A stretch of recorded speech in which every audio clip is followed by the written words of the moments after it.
Dr. Oz, who hangs out with Marina Abramovich and who has received $120,000 from the Israeli lobby, promotes implantable chips and transgenderism. Do you remember when your parents thought you were a boy?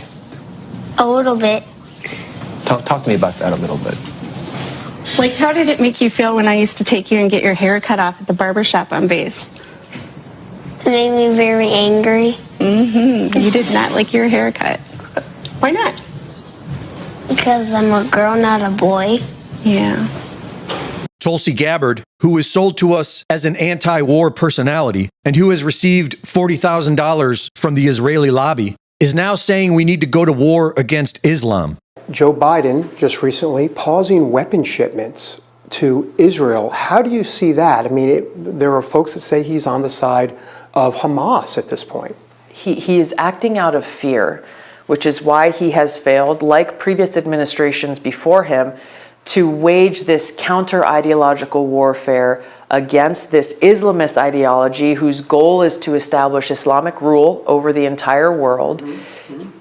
Even with what's happening in our college campuses, even knowing that this is Hamas, Al-Qaeda, ISIS, this is their objective. He refuses to call it out for what it is because he's afraid of being called an Islamophobe. And it's the same reason why he is not taking seriously the need to defeat Hamas.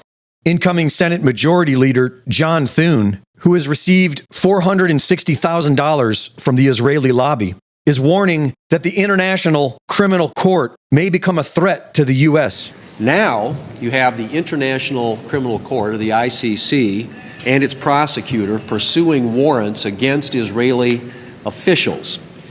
That is outrageous, and it is unlawful.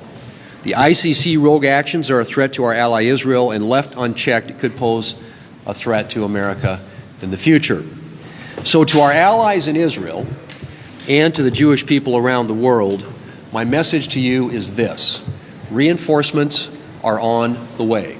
If you were wondering why the new Trump administration is looking more like Israel first than America first, according to Howard Lutnick, Donald Trump's son-in-law, Jared Kushner, has been advising him on how to staff the administration. So you're the co-chair of the Trump transition team, is that right? That's correct. So in the first Trump administration, a lot of lobbyists got appointed to prominent cabinet positions. Mark Esper, defense secretary, for example, was the top lobbyist at Raytheon. Lots of other examples. Is that a philosophy that you would want to see perpetuated in a second Trump administration? Would it differ? What's the status of that?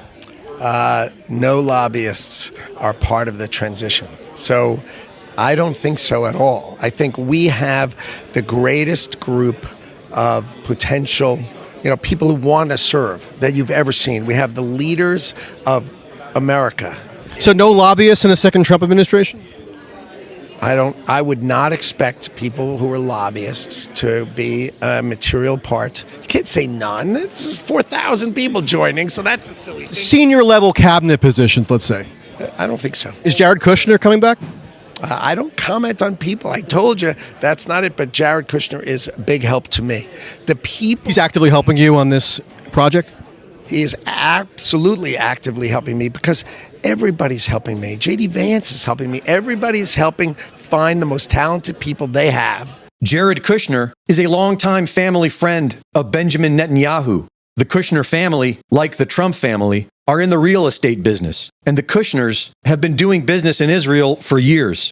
Earlier this year, Jared spoke of Gaza's valuable waterfront property. There are real fears on the part of Arabs, and I'm sure you talk to a lot of them, who think once Gazans leave Gaza, Netanyahu's never going to let them back in.